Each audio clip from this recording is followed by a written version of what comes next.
secretly obsessed with my best friend while he ignored every sign. "Liam, you're a complete idiot," I muttered, shoving his jacket off the armrest of my couch where he'd carelessly flung it.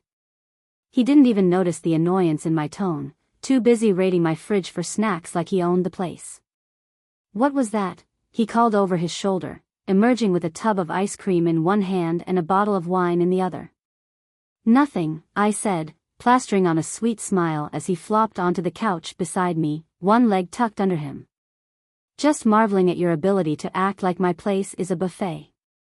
"Come on, Ava. You love it," he teased, handing me the wine. That was the problem. I did love it. I loved the way he made himself at home here, the way he smirked at me like he knew every secret I'd ever tried to keep, except the one that really mattered. The one where I was hopelessly, desperately in love with him. I grabbed the wine, taking a long sip. Maybe it would numb the sharp pang of longing that hit me every time he was close. Or the ache that lingered when he wasn't. "Okay, movie time." Liam nudged me with his elbow, his grin boyish and infuriatingly charming. "What are we watching tonight?"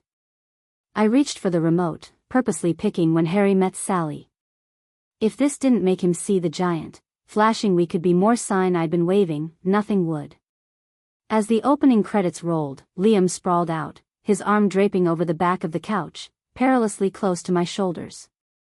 His scent, something woodsy and clean, enveloped me, making it hard to focus. "Classic choice," he said, his voice low and warm. "You've got good taste." I laughed, feigning nonchalance. "I know."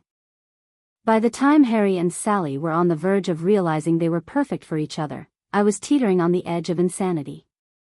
Liam had started absent-mindedly twirling a strand of my hair around his finger, completely unaware of the havoc he was wreaking on my already fragile self-control.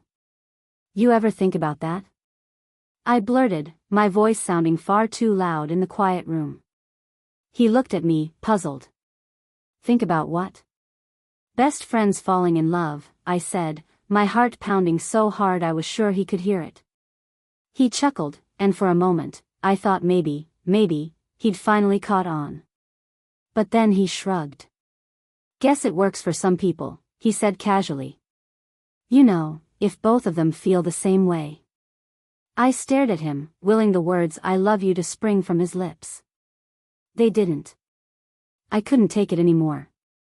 3 years of stolen glances, of pretending the thought of him with someone else didn't twist me into knots, of biting my tongue every time he told me about another date.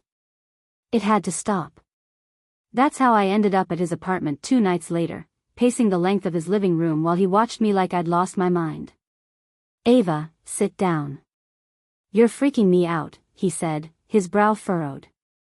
I stopped mid-stride, turning to face him. "Liam, I need to tell you something. And you're probably going to hate me for it, but I can't keep pretending everything's fine." "Okay," he leaned forward, elbows on his knees, his expression wary. "What's going on?" I took a deep breath, my hands trembling. "I'm in love with you." The silence that followed was excruciating. "I've been in love with you for years," I continued, my voice cracking. "And it's been killing me, watching you date other people, watching you not see me. I can't do it anymore, Liam." He stared at me, his mouth opening and closing like he was searching for words that wouldn't come. "Ava." "No, it's fine," I said quickly, panic rising. "I didn't tell you to pressure you or anything. I needed you to know." But Liam stood abruptly, crossing the space between us in 2 strides. His hands cupped my face, his eyes searching mine with an intensity that made my knees weak. "You're an idiot," he said softly. My heart plummeted. "What?" "For thinking I don't see you," he murmured, his thumb brushing my cheek. "For thinking I could ever look at you and not feel this." Before I could process his words, his lips crashed into mine. It wasn't tentative or shy, it was raw, desperate, and every bit as intoxicating as I'd imagined. His hands slid down my back, pulling me flush against him, and I let out a soft gasp. That seemed to ignite something in him because suddenly, we were stumbling toward the couch, his lips never leaving mine. "You've been torturing me, you know that," he murmured against my skin, his voice a low growl. "Me?" I gasped, arching into his touch as his hands found their way under my shirt. "Yes, you," he said, his lips trailing down my neck.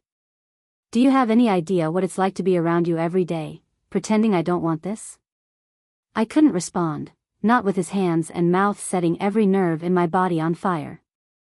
When we finally pulled apart, breathless and tangled together on the couch, he rested his forehead against mine, his eyes dark and filled with something I'd never seen before. "I've been an idiot," he said, his voice rough. "But if you'll let me, I'll spend the rest of my life making it up to you." I smiled, my fingers threading through his hair. "It's about damn time, Liam."